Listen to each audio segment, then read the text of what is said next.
आश्रम जिंदा है, पहली बात तो ये है। और आश्रम चौथे सीजन की बातचीत चल रही है, उस पर विचार चल रहा है। तो क्यों मार रहे हैं ये तो हमारे डायरेक्टर का हिसाब है। मरेगा ये पक्का है, पक्का है मरेगा। हाँ ये पक्का है। They have consumed different sort of अब ये content. क्या है कि ये मैं आपको इस इंटरव्यू में नहीं सिखा सकता कि कैसे आप कंटेंट डिलीवर करो without being प्रीची।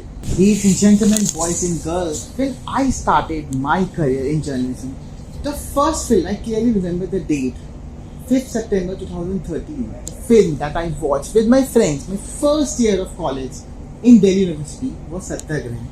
And today, I am sitting with someone, the creator, the captain of the film, who has impressed the entire generation, not just this generation, not Gen Z, millennials, but every generation with his impressive work. Aparan, Gangachal, Chakravyuh, multiple films to his credit.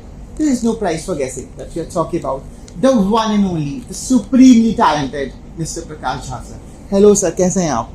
बहुत अच्छा हूँ, thank you very much for this introduction. मुझे लगता है कि कुछ ज़्यादा ही आपने कह दिया। बेसिकली वो सब चीज़ें गुजर चुकी हैं। Sir, लेकिन you have set an example for the current filmmakers, I strongly believe, not just saying for the sake of the interview, but you are someone who has inspired us. Like as I said, for a journalism student watching the film, and it was the first film, I still remember the date, 2013, 5th September, and it was, I believe, just 2 months of college. नए नए दोस्त बने थे, कौन सी movie देखने जाएंगे, सत्याग्रह हो गया अचानक out of nowhere. I still have the picture with me. So this is how you have inspired not only just one film, there are multiple films, and the best part about sir is he is humble. काम करते जाएंगे। और today Filmy Beat is at IFFI at Goa, and we are going to talk about his film that has been screened at IFFI, अमर मर जाएगा, अमर आज मरेगा। अमर आज मरेगा, अमर आज मरेगा। सर अमर को क्यों मार रहे हैं आप? वो क्यों मार रहे हैं ये तो हमारे डायरेक्टर का हिसाब है। मरेगा ये पक्का है, पक्का है मरेगा। हाँ ये पक्का है। कैसे मरेगा और क्या उसके बारे में व्यूज है और किस तरह से वो सोचता है और किस तरह से उसके आसपास की दुनिया सोचती है, वही फिल्म है। और उसके जो लेयर्स हैं, उसकी जो कॉम्प्लेक्सिटीज है या उसकी जो सिंप्लिसिटी है, उसके बारे में ये फिल्म में बहुत खूबसूरत तरह से स्क्रिप्ट लिखी गई है और बहुत खूबसूरत तरह से उन्होंने फिल्माया भी है। तो वो अट्रैक्टिव था मेरे लिए और इसीलिए मैंने बहुत दिल जान लगा करके काम किया। Sir, so you have done multiple hats in your career. Producer, director, writer, actor. अभी शांत की आंख में भी काम किया था और अब ये इसमें कर रहे हैं। तो सर एक ऐसी चीज जो आपको लगता है कि आपने करियर में अब ऐसी चीज जो आपको करनी है, सब कुछ तो आपने कर लिया, एक ऐसी चीज which you want to now work on, you believe? गिनते रहिए। मुझे गाना गाना है, पियानो सीखना है, जो और भी बहुत सारे जो नए टेक्नोलॉजीज आ रहे हैं उनका इस्तेमाल करना है, और अपने एक्सप्रेशन की विधा में जो कुछ भी बहुत सारी चीज़ें हैं। एक तो एक्टिंग का ही मतलब ऐसा अपार विस्तार है कि कोई कमी नहीं है, और उसको और फाइन ट्यून करना है।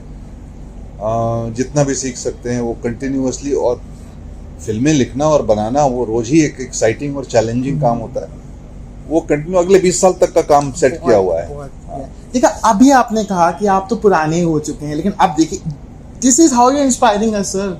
हम सोचते हैं journalist, like I will just give an example, entertainment journalism में और क्या करूं और क्या अलग नया कर सकता हूं, and look at him now, you are inspiring me sir.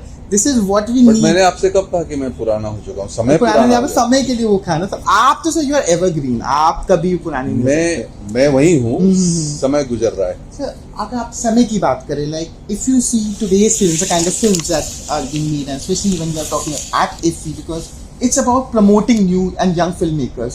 So one particular filmmaker that has caught your attention and you believe is the next big thing, who has done some phenomenal work. Honestly speaking, I haven't seen many films. I haven't seen the work. I will definitely review it. And I'm sure there are many who are kind of like, working hard and coming up with, and it always is like, there is nothing like a big thing. It's a big film. Sometimes we are able to crack it. Sometimes we are not. So it's every filmmaker tries his or her best to be able to put together a story, you know, and it should work. So talking about the films, are you happy with the kind of films that we have? Like if we see the current template in Bollywood, if one particular genre is working, there are filmmakers who are trying to just ape up the same formula. See, whether- who am I to judge? Honestly speaking, who am I to judge? Each one has a validity. I think all one should try is that tell the story which people are engaged with. Yeah, that's important to no matter what kind of technique you use, how intensive your filmmaking is, how weird or fantastic a character you create.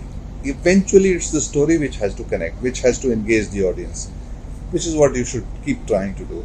So one tip which I want to ask, like you talked about engaging content. So in today's term, like you have delivered social messages in your films, and it's not an easy thing to do. But in today's time, when the retention power of the audience has decreased, especially when if it comes to OTT platforms, like the people have the option to change the platform. 5 second देखा, 10 second देखा, 10 minute देखा, पसंद नहीं आया, they can change. How do you believe? इसलिए और भी important हो गया है कि आपकी कंटेंट ऐसी हो कि आप कोई चैनल बदलने की हिम्मत ना करे, तो वो हमेशा मतलब दैट्स द पैरामाउंट. टेक्निक बढ़ जाएगा, कुछ हो जाएगा, मतलब स्टाइल नए नए आ जाएंगे, बट कंटेंट तो यार चाहिए. Content is the king. So my main thing which I wanted to ask you, how as a filmmaker, especially considering today's time, can deliver a message, especially a social message, without being preachy? Because the audience has changed, sir. The audience has multiple options now. They have consumed different sort of अब ये content. क्या है कि ये मैं आपको इस interview में नहीं सिखा सकता कि कैसे आप कंटेंट डिलीवर करो विदाउट बीइंग प्रीची. ये You have done already. हम हाँ. सबकी कोशिश रहती है. कई बार मेरे से भी नहीं हो पाता. ये कंटिन्यूअस कोशिश है. आप कई बार लिखते हो, आप कई बार उसको ऐसे चाशनी में पैक करना पड़ता है जो कि वो लगे नहीं कि हम कोई ऐसी प्रीची बात कह रहे हैं, बट फिर भी कह जाते हैं. वही तो कला है ना, वही तो क्राफ्ट है. मेरा एक फाइनल सवाल आपके साथ. पूरे मुझे लगता है जो इंडिया के जितने भी दर्शक हैं, they are very keen to know, sir, what's an update for Ashram season 4? आश्रम जिंदा है, पहली बात तो ये है. और आश्रम का जो है वो तीसरे सीजन का जो बचा हुआ पोर्शन है वो अभी आएगा, क्योंकि वो कंप्लीट हो गया है.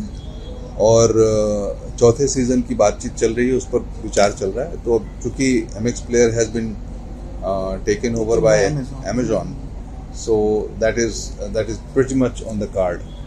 अब देखते हैं कैसे बढ़ता है आगे. Thank you so much. One final tip for the aspiring filmmakers that you have, like how they should tackle content or how they should deliver, especially someone who's from a tier 2 city, a tier 3 city, for them. अपने में विश्वास रखो और कहानी जो है उसमें विश्वास रखो, उसी के ऊपर काम करो, बाकी सब चीजें हो जाती हैं. This is what the institution himself said about filmmaking. Thank you so much, sir, for your valuable time. I hope this is not the last. We keep on talking. हम डेली जर्नलिस्ट से आपसे रोज दीदार होते नहीं है. बॉम्बे वाले से तब भी आप मिल लेते हो, हम लोग के नहीं हो पाते. That's why when we get any opportunity, we get so excited. Thank you so much, sir. God bless you. Thank you very much. Thank you so much.